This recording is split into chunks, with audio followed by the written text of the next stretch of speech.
So I've just watched a video where a guy was fired for having a side hustle. And it wasn't because he did anything that was overly wrong. There was no misconduct. He was literally escorted out of the building because he was making money outside of his job. And if you're in corporate, if you're thinking about starting a business and you want to leave your job at some point, that might be one of the things that you're worried about.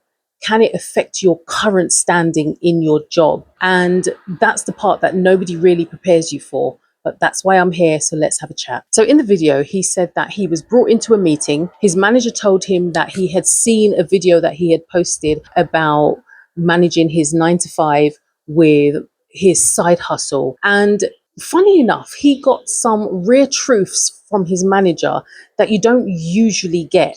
His manager told him that it wasn't necessarily that he did anything wrong. He was filming in the building for some of his videos.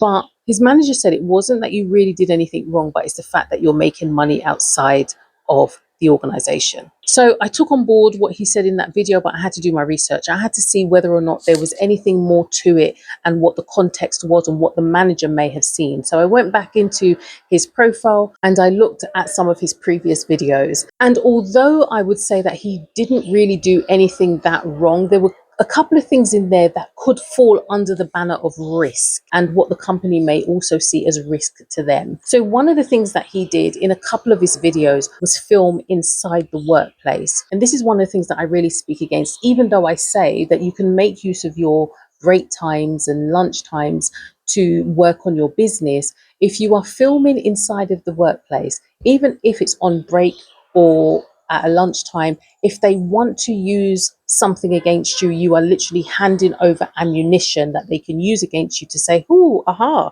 you are using work time to work on your business." So in order to be on the safe side, I always say just don't do it. If you want to film, make sure that it's not in the premises. Or even if you have that footage, that is not the time to use it. The second thing I noticed is that he spoke very openly about juggling his multiple streams of income and also how much he was making. On the face of it, there's nothing wrong with speaking about, your side hustle, your multiple streams of income, or even how much you're making. However, it does come with risk, and that risk looks like optics. And for an organization, optics is everything. They are not going to be happy with somebody talking about making 5 figures if they are in that job and speaking about potentially even surpassing what the organization itself is paying. That's going to hit back at their reputation, which they're not going to like. Some of the videos were also addressing questions that people had with,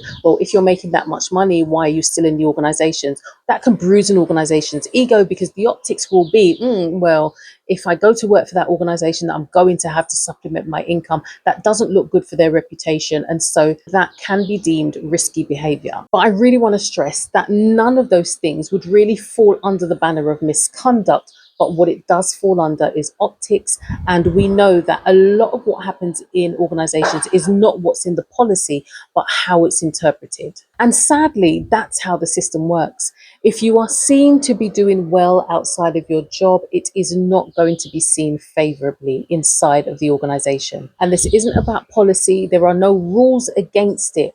But the moment you start generating income outside of your job, you are seen as no longer dependent on them. In fact, you start becoming no longer dependent on them, and they don't like that. And what was really poignant in his video, in which I said is sometimes you never get that level of truth from your employee, is that the employer said to him that the reason why we have to let you go is because you are earning money outside. And the reason why I've looked at this is because I've spent nearly 30 years in the system, the last 19 of which was working with risk, safeguarding, and organizational reputation and behavior. That's what I did every single day. And now I help professionals to build income so that they can get out of those systems as well. And so when I saw that video, went back to his other videos and saw what had happened there, I really wasn't shocked, because that wasn't just about that one employer. It wasn't just about that one organization. It's how the system works. And that's why professionals can be stuck in those systems. And it's the fear of what could happen if you put yourself out there and start talking about leaving your job. They think that the risk is leaving your job. They think that the risk is what's going to happen if you start being visible and people know that you're doing something outside of your job. When in fact, the real risk is building nothing whilst you're on the inside. The real risk is relying on that one income that keeps you dependent. And it's also assuming that if you're loyal to the organization, you will receive that loyalty in return. Usually organizations will look at it as, oh, you're using companies' time, you're using companies' resources. Where do you have enough time to run a side hustle? You know, is that why the report was late last week? They would use anything as ammunition against you to stop you from doing something outside of the organization. And we can see that because it doesn't look as if he was ever stealing companies' time, but the fact that he was doing something for himself outside was enough to get him fired. They didn't even need misconduct. They would use anything as ammunition against you to justify the decision to remove you if you're seen to be doing anything outside of the organization. They will either try to stop it or they will get rid of you. And so within organizations, it's quietly frowned upon if it's seen that you are no longer dependent on them. And I've learnt that firsthand. I was in my last organization for nearly 20 years. When I left that role, the people who celebrated my promotions over the years were not there when I was leaving. On my last promotion, the room was filled. I remember that we were in a pub. I want to say that there were about 50 people, but I'll say probably about 40 people. But there was music, there was laughter, there was food, there were drinks. We were all having a great time.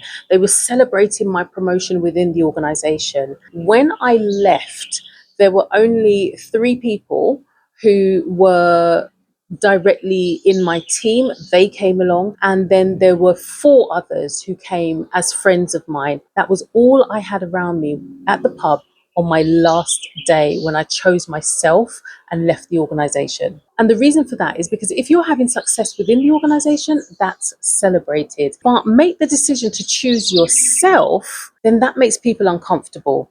The same people that I would sit with for years and talk about, this probably needs changing, or I'd like to do this outside of the organization, or one day I'm going to leave. When I actually made the choice to leave, crickets, they are nowhere to be found. So going back to Ollie, the guy who was fired for having a side hustle, I really want to make it very clear that he didn't do anything fundamentally wrong.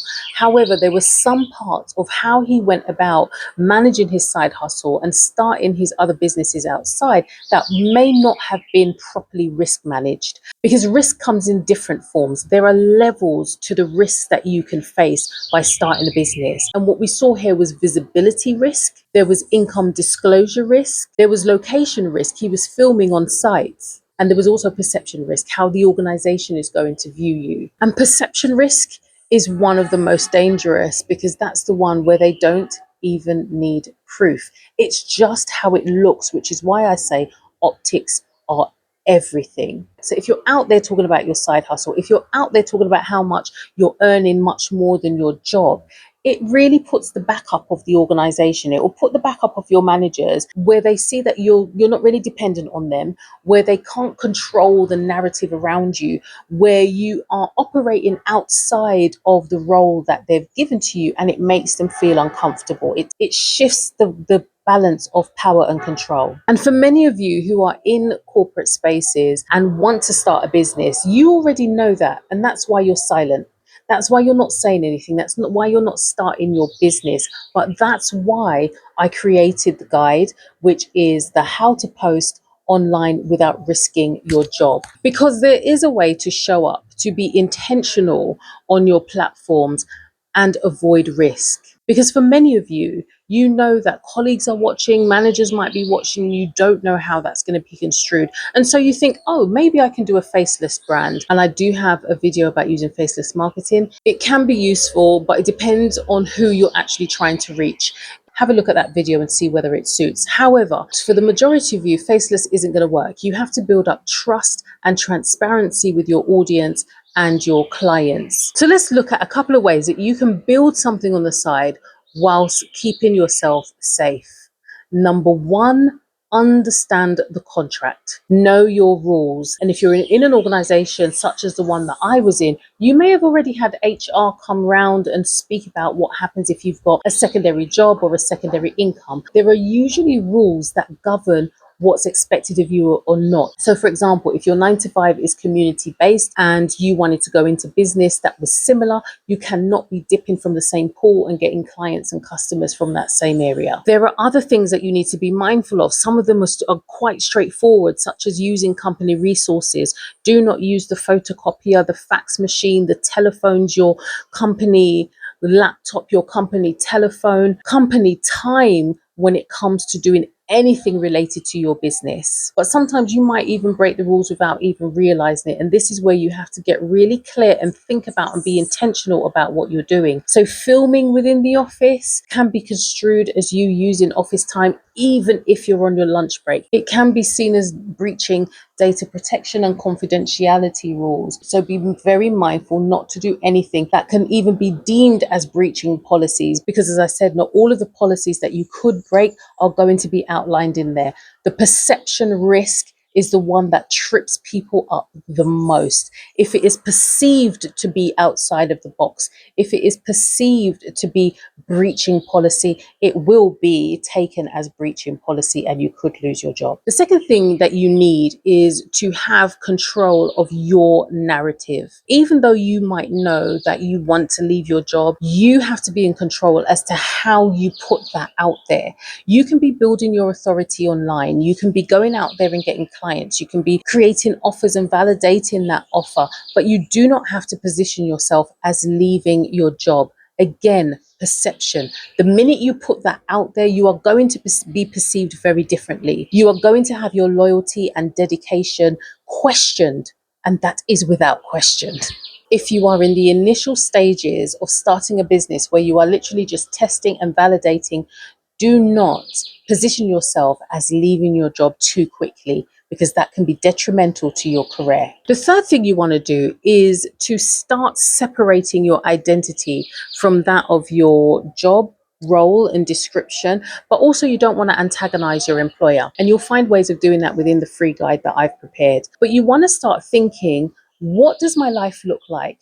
Who am I going to be if my role and job title was taken away tomorrow? And this does not mean that you're going to be leaving tomorrow, but it really gets you started thinking about who you are outside of that role. The importance of that is that when you start showing up as an authority on your platforms, then you're no longer doing it with the burden of having to constantly think about how you're portraying the organization, but you're merging the two. The benefit and importance of that is that you can start preparing yourself for life outside of the organization. It's not happening just as yet, but you can start positioning yourself as that authority, not having to worry about who you are in terms of your job title, but who you are as an individual if that job title wasn't there. And number 4, what you want to start doing now whilst you're still in your job is building your proof quietly. That might sound a little bit of a contradiction because I've just told you that you need to be visible, but hear me out. This is a time where you need to start creating your offers.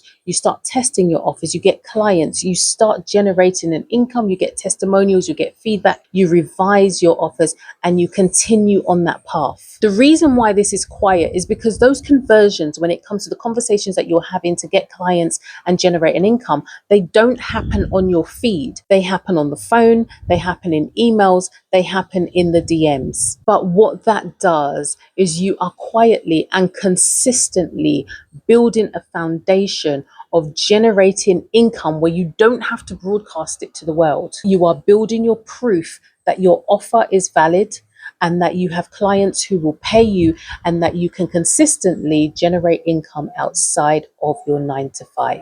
And that's the difference between building a business with a solid foundation as opposed to just hype. So going back to that video, what happened to him was very unfair, but it was slightly predictable because you never need permission from your 9 to 5 to build something for yourself. But what you do need to do is to manage the risks and have a really good strategy. And so for some of you, it might feel like you're between a rock and a hard place. You want to get out, you're stuck, you don't even want the promotions anymore, you don't want to move up, but you've got the safety and security of where you are, and you don't really have your manager breathing down your neck about whatever your side hustle might be. But between staying stuck and making a drastic sudden move, there is a third option that I teach, and that is an exit or transition that is risk managed. This is where you build income strategically.